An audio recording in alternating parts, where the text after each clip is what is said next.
BenMobiles is on with a kickin' asphalt version of BenMobiles. We are here in Bartow, Florida at FridayFest. Display my new kickin' asphalt decal.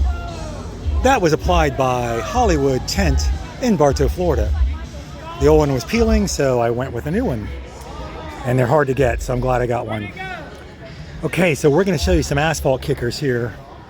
Some definite asphalt kicking machines like this Malibu with an obviously redone engine. We're going to try to make this a two-stage BenMobiles and continue this tomorrow from Cars and Coffee at Bartow Airport. Here's a Nomad with a Corvette engine.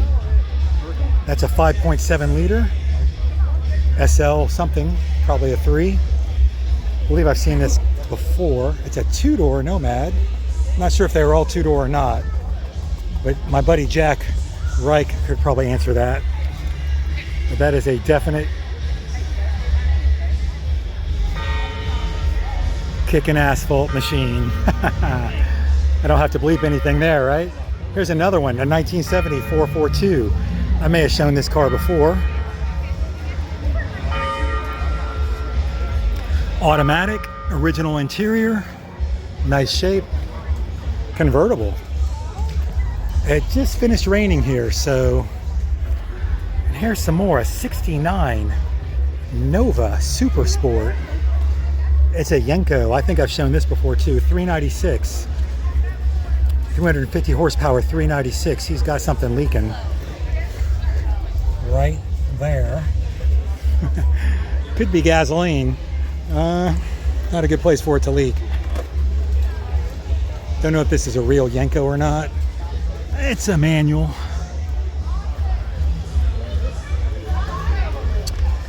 But it's been resto-modded a little bit.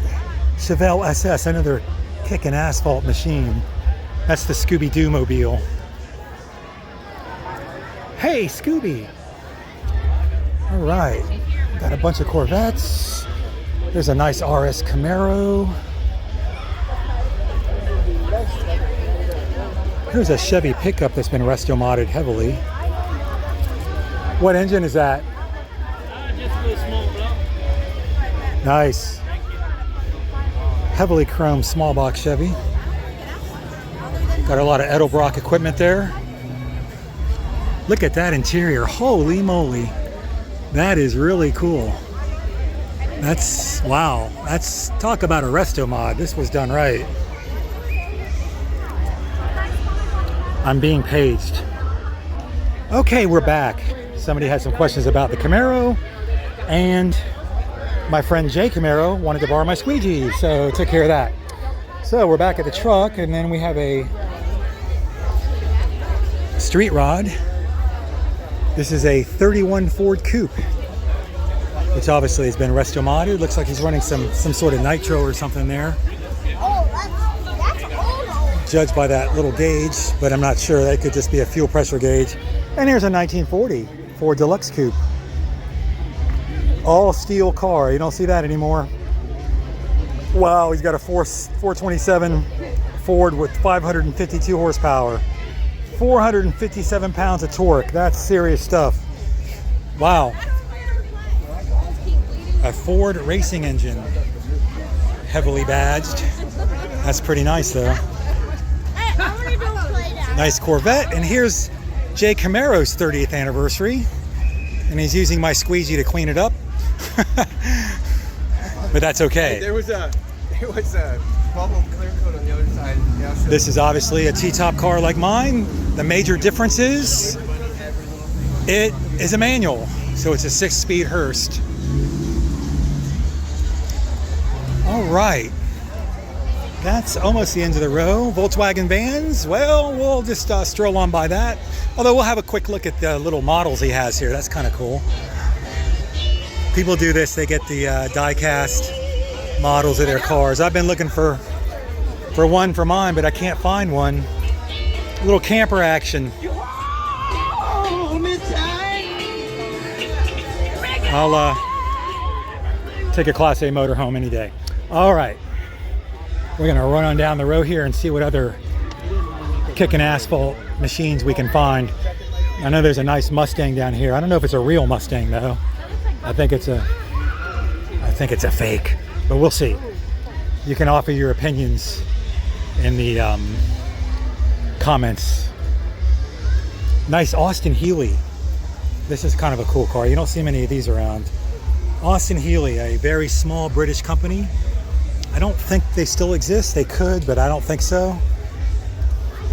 But it's the genre of the MG and the Triumph. An Austin Healey 3000Z. Got the luggage rack, convertible. Got the classic spinner wheels, wire wheels. If you could find those original, they cost a fortune. Here's this Mustang that's got Cobra badges on it. I don't know, the top kind of looks questionable. Those definitely are not the original wheels, they're Cobra wheels. But it says 302 on it right there. And then it's got a Cobra badge, which doesn't add up because Cobras are usually 429s or 428s, which is a big block, but it's a nice car. Don't know what year it is. It's a manual, and he's got his fire extinguisher. All right. So, as always, at this particular event, there is a whole street of Jeeps, because that's one of the sponsors is a local Jeep dealer. As you can see, that's all Jeeps, and more Jeeps over there. So we'll pass on the Jeeps because I'm not a Jeep guy, unless it's an original AMC inline 6, which most of those aren't. So, all right. GMC dealer has their trucks here for display. Okay, so we will catch you guys. Continuation, hopefully, in the morning at the Bartow Air Base for Cars and Coffee. Ooh, this car dried up nice. Little squeegee action. Still got some wet spots on it, but all right. And BenMobiles is back from the Bartow Cars and Coffee at the Bartow Regional Airport, Executive Airport, also known as Bartow Air Base. So we're gonna find some more cars that kick asphalt, and we're gonna start with this awesome, I mean awesome, Mustang Resto Mod. It has a 5-liter Ford racing engine. And by the way, the red Mustang last night that was featured on this broadcast was a Resto Mod, and it did have a 302, which is what I just showed you there. But this is really well done, and this is a gorgeous, gorgeous, gorgeous car. The interior is just impeccable. Don't know if those are not the original gauges, but they're just as good or better than the originals. It's an automatic. So the average price of a new car these days is around $40,000. So for double that, you could have this Mustang, probably. And who wouldn't want to have that? Just a gorgeous Mustang. Not sure of the year. I'm guessing about a 68. But very, very nicely done Resto Mod. Here's another car that's going to kick some asphalt. This gorgeous Cougar, Mercury Cougar. I just love these cars. Mercury was Ford's high division. So this is very similar to a Mustang. It's got the flip-up headlights, and they are driven by, I don't know if you can see it in there. There's a vacuum actuator, it's called.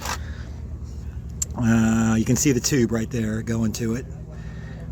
And you can see the tube running up, not the tube, but the shaft that's inside that rubber sleeve. And there's one on either side that flip those up and reveal the headlights when you pull the headlight switch. Very cool. This is an XR7 model.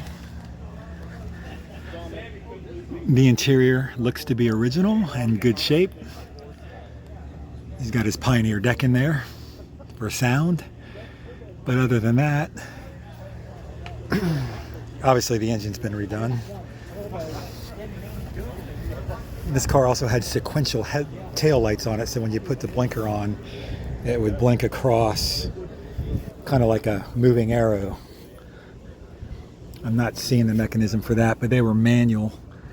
They actually had a little contact rotor on that was driven by a motor that would spin around and click across contacts and make that work.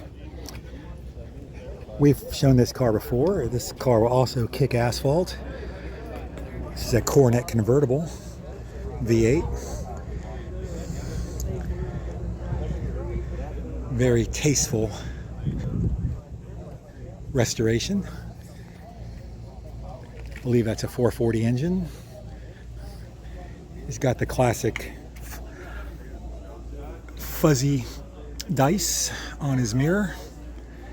Coronet 500. Really, really nice shape. That's an original interior. Well, let's see what else we can dig up.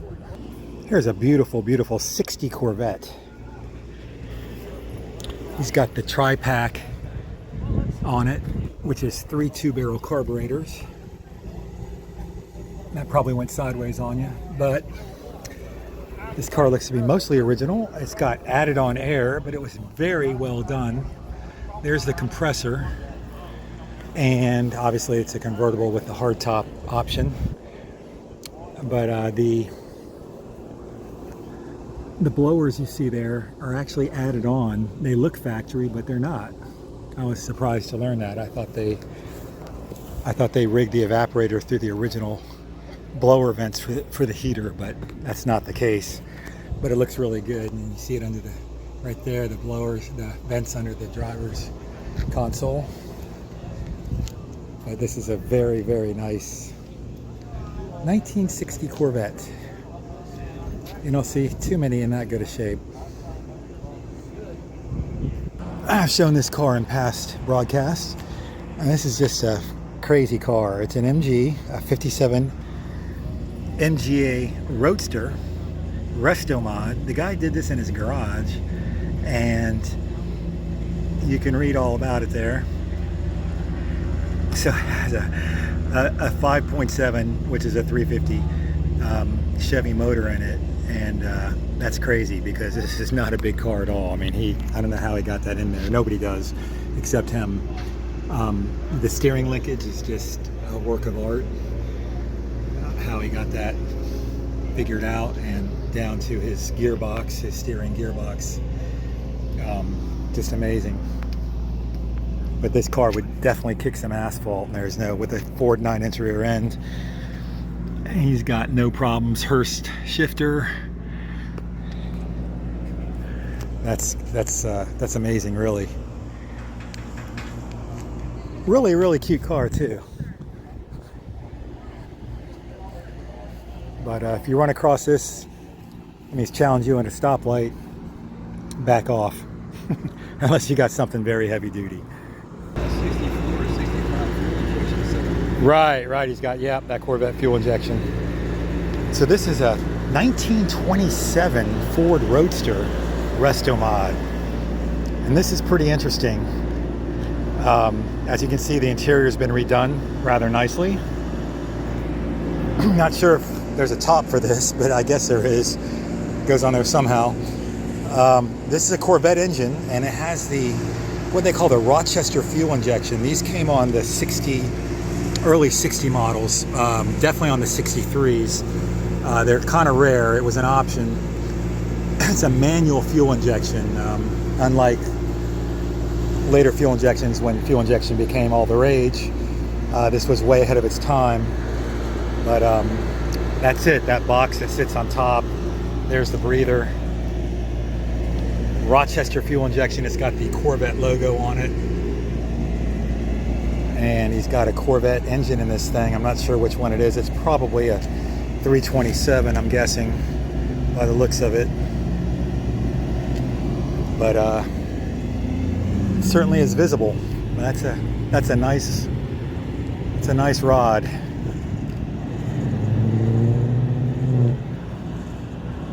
Here we have a 1996 Dodge Viper with the V10, 8-liter V10. You can count the cylinders right there. 1, 2, 3, 4, 5, 6, 7, 8, 9, 10, I guess. I don't see the other two coil packs, but they're there somewhere. So you have your dual breathers up top, going into each side of the V10 engine. It's about a 500 horsepower car. Don't know what modifications he's done to it. Probably some. Obviously all original interior. They sold a fair amount of these. You don't see a lot of them around. Maybe a lot of them got wrecked. I don't know. They're all the rage for a while. But pretty cool. This is a Viper GTS. And there was a factory that did a modification right out of the gate, so to speak, and they called them Viper Venoms. I've never seen one actually, I just know about it, but I'd like to see one. Maybe one day one will pop up at the show. All right guys, that's gonna about do it for BenMobiles on this session. There's the BenMobile, by the way, one of them. So if you want to participate in the Bartow Cars and Coffee, it's the third Saturday of every month here at the Bartow Airport, Executive Airport. I'm trying to get to some brochures here. And upcoming, there is a Heroes and Hot Rods car show. There it is. Heroes and Hot Rods. That's in Lake Alfred, Saturday, September 30th from 8 a.m. to 3 p.m. And that should be pretty big. I think I'm going to check that out. Also, if you happen to be at any show, you can pick up a free copy of Mike Kelly's Cruise News, which is very informative. It lists all kinds of car shows statewide in Florida. The best Florida events listings, as you can see there. Just a very, very good thing to have. If you want to go to car shows, you can find them all over. Cruise-ins, drive-ins, judge shows, you name it. So, after a little while, I'm going to pull out of here and kick some asphalt. And looking a little rough this morning. But we will see you next time on BenMobiles.